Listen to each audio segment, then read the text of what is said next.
I don't think there's a week that goes by the name Ezra Miller doesn't seem to come out of everybody's mouths. And Ezra Miller is back in the news again, this time not from doing anything new, but rather there's a report going out. So look, you guys understand and you know what's been going on with Ezra Miller, right? He's been arrested a number of times. He's attacked a couple of people. There are, reports about him breaking into people's homes, throwing a chair in people's faces. There's new video that came out on TMZ earlier of bar staff forcibly keeping him out of a bar, and then the police had to show up and detain him. And I mean, it's just whatever. And all the while, before the era of Zaslav and Discovery came out, Warner Brothers' philosophy on the Ezra Miller situation, their strategy has been, shh, we don't talk about it. Nobody talk about it. Well, there is now a report going around, notably from the folks over at Screen Geek have a report going around now where they claim that they have an inside source at the studio who says, number one, Warner Brothers is looking to replace Ezra Miller. And number two, that top of their list is, what was the not the Maze Games, what was the name of the movie? The Maze Runner. Maze Runner, which is not a bad little series of movies, especially the first one's pretty good. Maze Runner actor Dylan O'Brien is their guy. Now, this is what they say in the report. They says, it's unclear how many actors have topped Warner Brothers' list to replace Ezra Miller as the Flash. However, one such name that a source close to the situation has informed us about is Dylan O'Brien. The 30-year-old actor is known for roles in both television and film, including the MTV series Teen Wolf. He also plays the lead character in Love and Monsters. Love and Monsters, which also, by the way, was not too bad. I liked Love and Monsters. I did too. All right. So let me tell you why I don't believe this and why I do. All right? The two sides. On the one hand, here's some reason to believe it. The axe of Zaslav thirsts for blood. We have seen that already. David Zaslav, the new boss of Warner Media, he's, of course, the boss of Discovery, which bought Warner Brothers. His axe was quick and swift because very shortly after taking control of Warner Brothers, they axed Legends of Tomorrow. He killed the Batwoman show. They killed mercifully that Wonder Twins movie that they had just announced the cast for. And he says, like, nope, the axe of Zaslav thirsts, says David Zaslav. And it's not unbelievable to think that one of the first things David Zaslav want to deal with is what is the most embarrassing thing to us right now? Like, now that we've come and taken over, what's the most embarrassing blight we have right now? It's the Ezra Miller situation. I wouldn't be shocked at all if David Zaslav said and decided, yep, we're cutting ties with this guy. We're going to move on from it and do all that kind of stuff. So on that level, because of the swiftness that the axe of Zaslav has fallen and how quickly he seems to be moving and making changes to everything, because he believes the number one cash-making potential thing of this entire endeavor is DC. He believes the DC properties are the number one thing they've got that can generate them long-term, sustained, big revenue. But in order for it to do that, he's got to get it healthy again. So he's moving pretty quick. So I would not be surprised at all to find out that he wanted to do that. However, here's the reason I don't believe it. And again, let me be clear here. I'm not saying here that Screen Geek is lying. Not at all. I believe they probably heard from somebody but I don't believe the information they were given. And here's the main reason why I don't buy it. Is that, Ray, when does The Flash come out now? June 23rd, 2023. Yeah, Okay. So a year and a month away from now. 12 months. So you got to get a year and 12 months in. Then you're probably another 2 years away from another Flash movie. Even if I wanted to believe that David Zaslav has decided this Flash movie, which is already shot, there's nothing we can do about it, that's going to be the end of our relationship with Ezra Miller. Even if that has happened, and I can believe that, they're not looking to cast it 3 years before another Flash project comes out.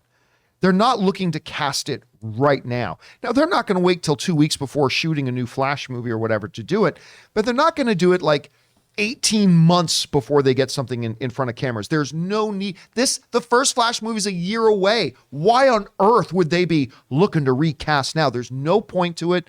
There's no benefit to be gained from it at this point. So the reason to believe it, Zaslav has been moving quickly. The reason not to believe it, number one, I don't hear this coming out of any of the major reliable trades. And number two, I just don't see why they have to start casting and creating short lists a year and a month before the next movie even comes out. It doesn't seem to make sense to me. So I don't know. It's really up to everybody if you want to believe this or not. Personally, I lean towards the not believing this for now. But because it's David Zaslav, I wouldn't be shocked. Rob, you hear this story. What are your thoughts? Well, I kind of was under the impression that this story meant that they were going to reshoot The Flash and stick him in what they've already done. Like sink another $100 million into it? Well, that's the funny thing. Like, as you know, John, not an easy proposition. Everyone thinks because Ridley Scott did it with all the money in the world in like 2 weeks that it's easy to do. With a very small role. Yeah. Yes, with a small role. Like, this is a lead. Of course, we're talking about the great Christopher Plummer. who Great, was good Canadian kid. In the Mark Wahlberg film. What was the name of the film again? I can't remember what the name of the movie. All the money in the world. All the money. That's right. Yeah. I just don't see them. I mean, it would be unprecedented. I just don't see them spending the money to reshoot. I mean, this is an expensive movie. This is a movie that pushes $200 million, I'm sure. So if you were going to reshoot this, it would be really, really expensive, which would push the budget. Astronomical. It would be astronomical. And would they ever get a return from it? I think that there's more going on in the Ezra Miller situation, in Ezra Miller's life, than we probably know. And I think that Warner Brothers probably knows that. That's kind of why. I don't know what that is. Who knows? But I think that I would imagine, and it depends, if this movie's really good. Andy Muschietti is a great director. Look what he did with It Part 1.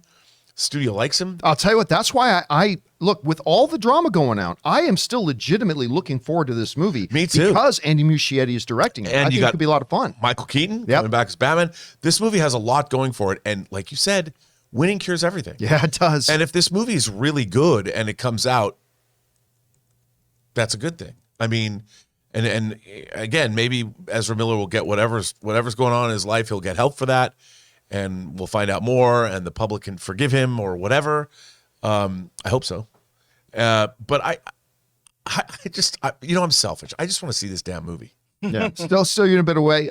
Chris, you're hearing about this story. Mm-hmm. Why do you buy it? Why do you not buy it? How do you see this thing turning out? I mean, I don't buy it just because I think this is a lost cause, right? This is all the money's been spent for this movie that doesn't exist. So I don't think they're going to reshoot it. I don't think they're going to make it. I don't think this movie's ever going to come out. Also, Adam Biveri, who is the senior entertainment writer over at Variety, has tweeted too that. Yes, I heard about this. So just explain to our audience. So basically, they were saying that that they have a source telling them that Ezra Miller is not being removed from the film, that they are still going to be in this film. So they have it on a good authority that they don't think this is going to happen too, and also cited the same reasons we've talked about. It'd be too costly to replace them in this movie. I also want to touch on, how much of a jerk do you have to be that bar staff doesn't let you even into the bar? You have to be a real POS. I mean, come on. I agree with Rob. I think they're going through a lot, and we don't know about everything going on here. Every person you meet, right, is they're fighting their own battles, their own demons. But boy, howdy, do they need to get their shit together, because the disorderly conduct here is really, really ridiculous. And I really, really hope that Warner Brothers at least says something about this at some point, especially since we keep getting all these false reports, this will they, won't they with Ezra. Just make a statement. It's so easy to be quiet. It's so easy to be complacent. And it really just makes me feel bad in my tum-tum. I don't like it. I think it's real, real icky that they are not saying anything about this when they have had very hard stances on other actors who have done less egregious things. Yeah, and it's gonna be like, that's why I don't believe that it's just for money. I don't think they're going to replace Ezra out of the existing movie. Yeah. But If it exists. as of right now, I mean, there's a long time between now and then, but as of right now, I just can't see a scenario where he's back as Flash after that movie. And all the other It'll be scenarios- scheduling conflicts Yeah. after that. Yeah. When all the other replacements too, Tig Notaro, it's individual scenes, it's supporting roles. Yeah. They're playing 3 versions of Barry Allen. That's a lot of money. Yeah. All right. There's a lot to do. Anyway, guys, question is for you. What do you think about these reports going around that they're not only looking to replace Ezra Miller as the Flash after this upcoming movie, but they may even already have a shortlist, maybe even Dylan O'Brien. I don't personally buy into it. What do you guys think? Whatever your thoughts are, jump down to the comment section below and let us know your Thoughts? We want to take a minute and thank the sponsors of this video, Liquid IV. Now listen, just one stick of Liquid IV added to 16 ounces of water will hydrate you faster and more efficiently than just water alone. It contains 5 essential vitamins like B3, B5, B6, B12, and of course vitamin C with 3 times the electrolytes as traditional sports drinks. And what makes Liquid IV so effective is the science of cellular transport technology, or CTT. You see, it's designed to enhance rapid absorption of water and other key ingredients into your bloodstream faster and more efficiently. You know, Ann and I get up pretty early in the morning to go to the gym because we can't go to the gym at any other time during the day. And for the last couple of weeks, I have been drinking 1 full glass of water with Liquid IV. And all I can tell you is you can feel the difference during the workout. So go and grab Liquid IV in bulk nationwide at Costco, or you can get 25% off when you go to liquidiv.com and use the code CAMPEA at checkout. That's 25% off anything you order when you use the promo code CAMPEA, that's CAMPEA, at liquidiv.com. Experience better hydration today when you go to liquidiv.com, and remember, use the promo code at checkout, CAMPEA.